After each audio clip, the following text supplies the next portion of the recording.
The man fumbles in his pockets, a blush creeping up his neck, his worn jacket looking a size too big, or perhaps just rumpled from a long night. Alara, next in line at the daily grind, watches him with a familiar pang of sympathy. It's the look of someone counting out coins for a small comfort, a look she knows well. He sighs, a quiet sound of defeat. I seem to have forgotten my wallet, he murmurs to the barista, a young woman named Chloe with perpetually flour-dusted apron. Before we dive in, let us know where you're watching from in the comments, and if you believe love should feel like freedom, hit that like button and subscribe. Alara steps forward. I can get his, she says, offering a small smile to the flustered man. Large black coffee, was it? He looks up, surprised, his eyes, a startling clear blue beneath a fraying baseball cap, meeting hers. They're tired eyes, but intelligent. Oh, you don't have to. It's just coffee, Alara says easily, already tapping her card. Pay it forward sometime. He stares at her for a moment, a strange expression flickering across his face, surprise, then something unreadable, almost like assessment. Thank you, he says, his voice a little rough, like he's not used to speaking much. Leo, he adds, extending a hand that, despite the rough clothes, looks surprisingly well kept. Alara, she replies, shaking it. His grip is firm, brief. Chloe hands him the coffee. He thanks her, then turns back to Alara. I appreciate this. More than you know. He gives a small, almost awkward nod, and then he's gone, disappearing into the early morning bustle. Alara watches him for a second, a faint smile on her lips. Just a small kindness. It cost her nothing, really. She had no idea that Leo was, in fact, Alexander Sterling, a man whose net worth could buy this entire city block, currently deep undercover in his own life, running a cynical, desperate test for a spark of genuine human decency. And just like that, a woman offering a simple coffee became an anomaly he couldn't ignore. Alara worked at the local community center, a vibrant, slightly chaotic hub of activity. Her days were filled with the noise of children's art classes, the earnest questions of seniors learning computer skills, and the quiet hum of the lending library she helped manage. She loved the sense of purpose, the feeling of being a small, useful cog in a benevolent machine. Her apartment was small, filled with second-hand books and plants she diligently tried to keep alive, a cozy haven from the world's sharp edges. Solitude for Alara was a comfortable blanket, a time for reading, for sketching designs for community murals that mostly lived in her head, or for simply watching the city lights twinkle from her tiny balcony. Chaos, like the spilled paint in the toddler group or the double-booked meeting rooms, she handled with a calm sort of resignation and a surprisingly effective ability to soothe frayed nerves. Her own comfort, the small luxury of a good coffee from the daily grind, was a ritual. It was her quiet moment before the day's pleasant storm. This morning, as she sipped her latte, she found herself thinking about Leo. There was something about his eyes, a flicker of weariness that resonated with her own on tougher days. The world was full of people just trying to get by. Alexander Sterling, or Leo as he was currently known to one unsuspecting woman, sat on a park bench a few blocks away, the steam from his coffee warming his hands. His real life was a gilded cage of boardrooms, shareholder meetings, and a constant barrage of people who wanted something from him. Loyalty, in his world, was a commodity, bought and sold, rarely genuine. The test, as his cynical head of security, Marcus, had dryly dubbed it, was born of a deep-seated disillusionment. For a month, Alexander had decided to live as an ordinary man, shedding his bespoke suits for thrift store finds, his chauffeured cars for public transport, his penthouse for a nondescript rented room. He wanted to see if anyone at all, would show kindness without knowing the Sterling name, without the glint of opportunity in their eyes. So far, the results had been depressingly predictable: indifference, suspicion, occasional petty cruelty. Until Alara. A discarded newspaper lay on the bench beside him. A headline blared: Sterling Industries announces record profits amidst acquisition rumors. He glanced at it, a muscle tightening in his jaw. That was his world. The world of calculated moves, of power plays, of people who smiled to his face while sharpening their knives. It felt a million miles away from the simple, uncalculated warmth of Alara's gesture. The coffee shop, the Daily Grind, was an old-fashioned place. The aroma of roasted beans and baking cinnamon rolls clung to the air like a comforting hug. The wooden tables were scarred with years of conversations, the chairs mismatched but inviting. It smelled of home, or what he imagined home should smell like. Alara, with her gentle smile and easy generosity, had felt like a part of that unexpected comfort. He felt a flicker of something he hadn't in years, a cautious, hesitant hope. This wasn't part of the plan. The plan was to observe, to gather data on human nature, and then retreat back to his sterile, predictable existence, armed with more cynicism. But Alara, she was a variable he hadn't accounted for. A few days later, Alara was back at the daily grind, sketching in her notebook while waiting for her order. The bell above the door jingled, and she glanced up, a small smile touching her lips as Leo walked in. He looked just as rumpled as before, but today there was a hesitant watchfulness in his eyes. He spotted her, and for a moment, he seemed to debate approaching. Then, he walked over.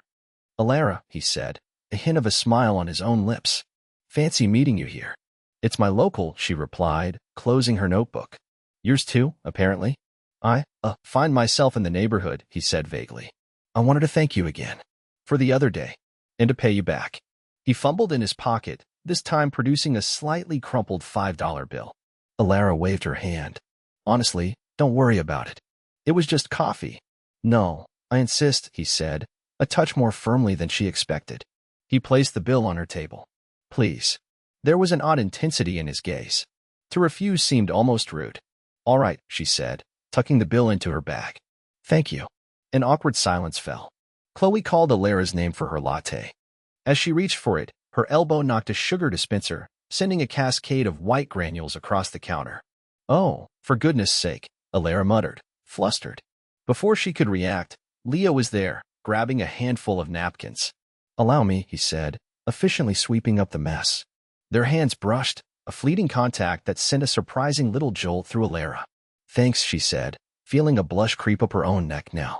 "I'm all thumbs today." "Happens to the best of us," he said, his smile widening slightly, making his tired eyes crinkle at the corners. Can I buy you a coffee this time? To properly repay my debt?"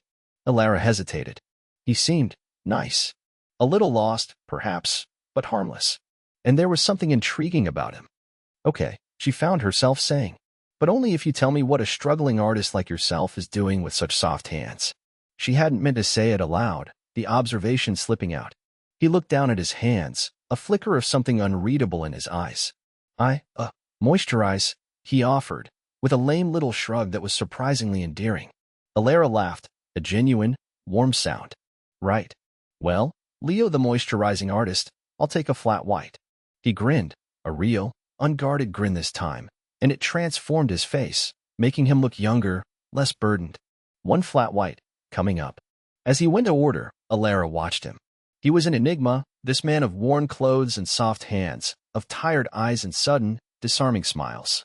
She felt a pull of curiosity, a desire to know more about the story hidden beneath the surface. He returned with their coffees, and they settled into a small table by the window. The conversation flowed more easily than she'd expected.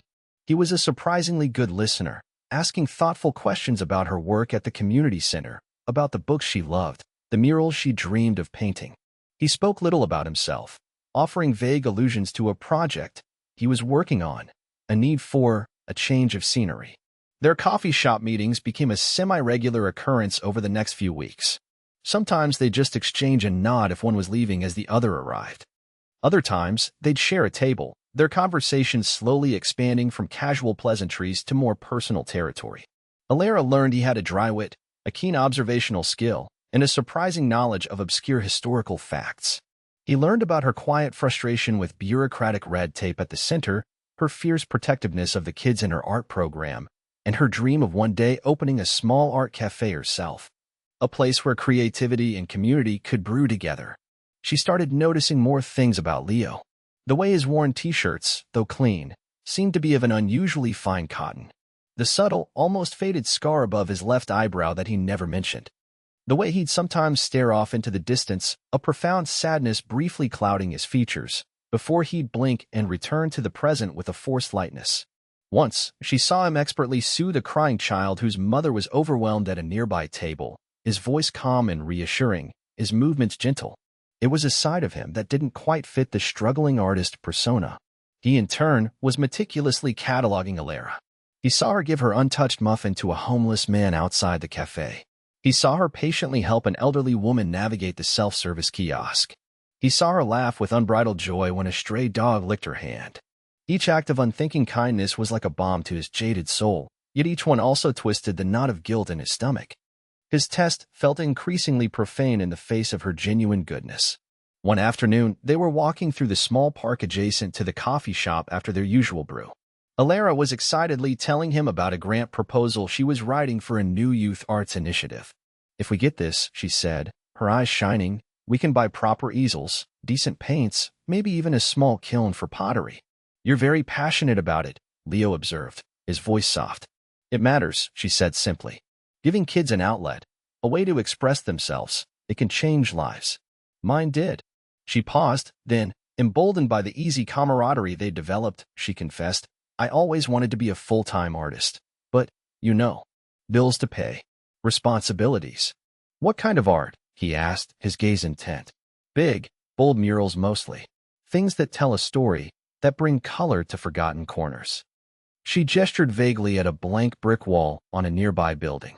"Imagine that, covered in something beautiful." He looked at the wall, then back at her, a thoughtful expression on his face. "I can see it." A comfortable silence fell between them. Then, Alara, feeling a bit mischievous, asked, "So, Mr. Mysterious Leo, what about you? What grand artistic project are you working on that requires such dedication to local coffee?" He hesitated. "It's research," he said finally. "Character study, you could say." "Anyone I know?" she teased. His eyes met hers, and for a fleeting second, she saw a raw vulnerability that startled her. "Someone I'm trying to understand," he said quietly. "Someone who reminds me that not everyone is playing an angle." The moment hung in the air, charged with unspoken meaning. Alara felt her heart give a little flutter. She was beginning to care about this strange, gentle man more than she probably should. He was an enigma, yes, but a compelling one. His phone buzzed in his pocket, a discreet, expensive-sounding vibration that seemed out of place with the rest of his attire. He glanced at it, his expression tightening. I have to go," he said abruptly, the warmth vanishing from his eyes, replaced by that familiar guardedness. "Something I need to take care of." "Oh, okay," Alara said, trying to hide her disappointment. These sudden departures were becoming a pattern. Just when she felt they were getting closer, he would pull away. "I'll see you, Alara," he said, his gaze lingering on her for a moment before he turned and walked away quickly, a man escaping something. She watched him go, a familiar frown creasing her brow. Who was Leo? And what was he running from? Her too.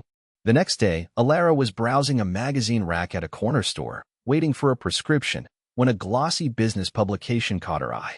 The cover featured a man in a sharp suit, his blue eyes piercing, a confident smile on his lips.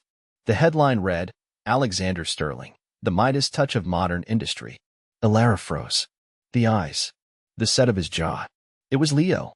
Older, more polished, exuding power and wealth, but undeniably, unmistakably Leo. Her heart hammered against her ribs. Alexander Sterling, CEO of Sterling Industries. A billionaire.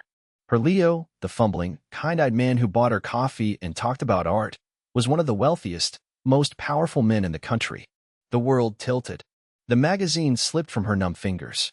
Every shared smile, every quiet conversation, every moment of perceived connection now felt tainted, fraudulent. Character study, he'd said. Was she his character study? A naive woman from the community center, easily charmed, easily fooled? The kindness he'd shown, the interest in her life, had it all been an act? Part of his research? The hurt was a sharp, physical ache in her chest. The revelation struck Alara with the force of a physical blow. Alexander Sterling. The name echoed in her mind, a stark contrast to the gentle, unassuming Leo she thought she knew. She felt a dizzying wave of confusion, then anger, then a deep, aching hurt. All those conversations, the shared laughter, the moments of quiet understanding, had they all been a lie? Was she just some sort of social experiment for a bored billionaire? She didn't go to the daily grind for the next few days. The thought of facing him, of the artifice that now lay bare between them, was unbearable. She threw herself into her work at the community center, the familiar chaos a welcome distraction, but even there, his face, his two faces, haunted her. Leo's kind eyes, Alexander Sterling's calculating ones. Meanwhile, Alexander, because he was no longer Leo, not even to himself in this context, was in turmoil. Alara's absence from the coffee shop was a glaring void. He hadn't realized how much he'd come to anticipate their meetings, how her simple presence had become a beacon in his self-imposed exile. He knew, with a sickening certainty, that she must have found out. How, he didn't know, but the timing was too precise. His carefully constructed charade had crumbled. Marcus, his ever-present head of security who had been lurking discreetly in the background all these weeks, found him brooding in his sterile rented room. "The experiment appears to be over, sir," Marcus said, his voice devoid of inflection. "It stopped being an experiment a long time ago, Marcus," Alexander said heavily, running a hand through his hair. He looked nothing like the powerful CEO on magazine covers now. He looked tired, lost. "She knows. I have to talk to her." "Is that wise, sir?" "The potential for complications." "The complication already exists," Alexander cut him off. "I lied to her. Deceived her. For what? To prove a cynical point that she, by her very existence, disproved every single day?" He stood up, pacing the small room. "I need to find her. I need to explain." It took him 2 more days filled with a gnawing anxiety, before he finally saw her. Not at the coffee shop, but walking home from the community center, her shoulders slumped, her usual bright energy dimmed. He approached her cautiously. "Alara." She stopped, her body tensing as she turned. Her eyes, when they met his, were cold, shuttered. The warmth he'd come to cherish was gone, replaced by a polite, distant iciness that hurt more than any angry outburst would have. "Mr. Sterling, I presume," she said, her voice flat. The formal address, the use of his surname, landed like a punch. "Alara, please. Let me explain." "Explain what?" she asked, a bitter edge to her tone. "Explain how I was a fascinating subject for your character study? How you were slumming it to see if the little people still had souls. Was I amusing, Mr. Sterling? Did I pass your test?" Each word was a fresh stab of guilt. "Yes," he said quietly, his gaze unwavering despite the pain her words inflicted. "You passed. You exceeded every expectation. You showed me there's still good in the world. Genuine kindness. Something I'd forgotten existed. And that makes the deception okay," she challenged, her voice trembling slightly now. "That justifies lying to me, making me feel like a fool." "No," he said, his own voice thick with emotion. "Nothing justifies it. It was wrong. I was wrong. I started this whole charade out of a place of cynicism and despair. I was surrounded by people who only wanted something from me, who saw me as a means to an end. I wanted to see if anyone, anywhere, was different." He took a step closer, but she flinched, and he stopped. "When I met you, Alara, you were just this person who bought a stranger a coffee. It was small, but it was real. And I wanted to see more of that. I wanted to be near it. The Leo persona, it became a shield, yes, but also a way to just be, without the weight of being Alexander Sterling." "So, who were you being with me?" she asked, her arms crossed, a fragile barrier against him. "Leo, the kind, slightly lost artist? Or Alexander Sterling, the billionaire playing a part?" "At first, perhaps a bit of both," he admitted, his honesty raw. "But the more time I spent with you, the more Leo felt real, and Alexander Sterling felt like the costume. Everything I shared with you, everything I felt, that was genuine, Alara. The awe I felt at your passion for your work, the way I enjoyed your terrible puns, the peace I found just sitting and talking with you, that was me. The real me, perhaps more real than I've been in years." Tears pricked at Alara's eyes, but she fought them back. "How can I believe that? How can I trust anything you say now?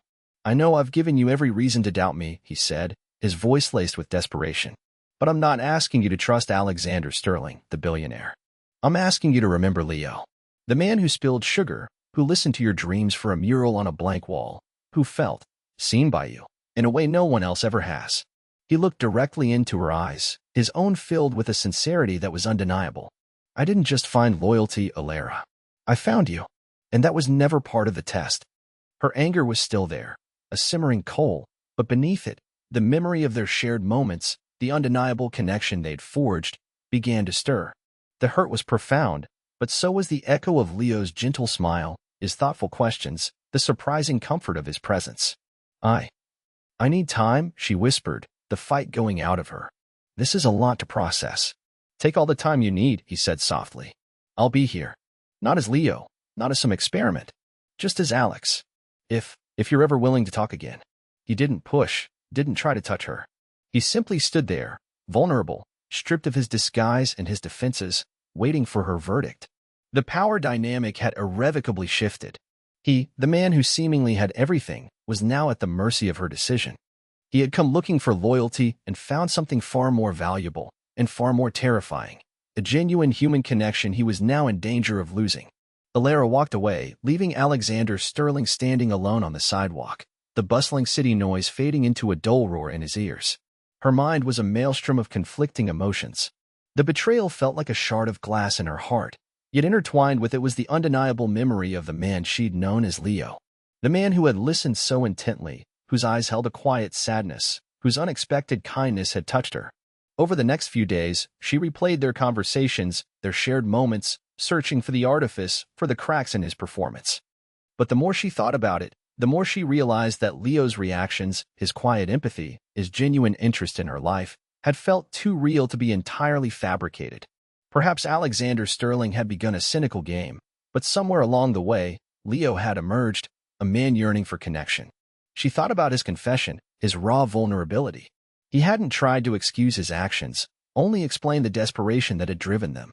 It didn't erase the lie, but it painted a picture of a profoundly lonely man, suffocated by his own wealth and status. One evening, sitting on her small balcony, watching the city lights, she thought about the murals she dreamed of painting. Stories on walls. Alexander Sterling had a story too, a more complicated, messier one than she could have imagined. She found herself back at the daily grind a week later, not expecting to see him, but because it was her place, her ritual. As she waited for her latte, Chloe, the barista, caught her eye. "He's been in a few times," Chloe said quietly, wiping down the counter. "Asks if you've been around. Looks awful, to be honest." Alara felt a pang. She hadn't intended to cause him distress, only to protect her own bruised heart. That afternoon, she made a decision. She found the card Marcus had discreetly, and somewhat ominously, slipped into her mailbox a few days prior, "Should you wish to contact Mr. Sterling." It felt like a surrender, but also like a step forward. She met him in the park, the same park where they had once talked about her dreams. He was dressed simply, in a plain shirt and jeans, no hint of the billionaire mogul. He looked tired, anxious, but his eyes lit up with a fragile hope when he saw her approaching. "Alara," he breathed, as if afraid she might disappear. "Alex," she said, testing the name. It felt strange, but not entirely alien. "I've done a lot of thinking." He waited, his hands clasped tightly in front of him. "What you did," she began, her voice steady, "was a terrible way to start any kind of anything. It was deceitful, and it hurt. More than you probably realize." "I know," he said quietly. "And I am so sorry. If I could take it back, I would." "You can't," she stated simply. "But I also thought about Leo. The man who was kind, who listened, who seemed genuine. Was he real at all? Or just a very good actor?" "He was the most real part of me," Alex said, his voice earnest. "With you, I didn't have to be Sterling. I could just be a person. Flawed, yes. Lost, certainly. But honest in my feelings, even if the circumstances were a lie." Alara looked at him, truly looked at him. The arrogance of the magazine cover was gone. In its place was a quiet sincerity, a plea for understanding. "I like Leo," she said softly. "I don't know Alexander Sterling. And frankly, the idea of billionaires playing games with ordinary people's lives, it's not something I admire." A shadow crossed his face. "It wasn't a game, not with you. Not after that first coffee. It became something else. Something I didn't expect, and something I treasured." She took a deep breath. "If there's to be anything more between us, Alex, it has to be honest. No more games, no more disguises. Just you. And me." Relief washed over his features, so profound it was almost painful to watch. "Anything, Alara. Anything you ask." "Okay then," she said, a small, tentative smile finally touching her lips. "Let's start again. Hello. My name is Alara. I like old books, messy art projects, and people who are kind, even when they think no one is watching." A slow smile spread across Alex's face, reaching his tired blue eyes and infusing them with light. "Hello, Alara," he replied, his voice a little husky. "My name is Alex. I'm still figuring out what I like, besides your terrible puns and your incredible spirit. But I'm a fast learner. And I think I'd like to learn with you." He didn't try to touch her, didn't rush the moment. He simply stood there, offering her a new beginning, one built not on deception, but on a fragile, hopeful truth. So, Alara said, a touch of her old teasing humor returning, about that loyalty test. Alex winced, then chuckled, a genuine, unburdened sound. Passed, I hope? With at least a C- for effort in the apology department. We'll see, Alara said, her smile widening. The real test, Alex, is just beginning. He met her gaze, his own clear and steady now. I'm ready for it. They stood there for a moment, the city sounds around them, a quiet understanding passing between them. It wouldn't be easy. Trust, once broken, was a delicate thing to rebuild. But as she looked at him, at the genuine emotion in his eyes, Alara felt a flicker of the same warmth she'd felt when Leo had first smiled at her in the coffee shop. Perhaps, just perhaps, this unlikely, complicated man was worth the risk. The path ahead was uncertain, but for the first time in a long while, they both felt a sense of hope, a quiet anticipation for what might come next, a shared step out of loneliness and into the possibility of something real. This is a story about finding something genuine in the most unexpected way. He was looking for loyalty, but found love. She offered kindness and found a connection she never anticipated. Thanks for watching. If you believe in second chances and real love, give this story a like and subscribe for more.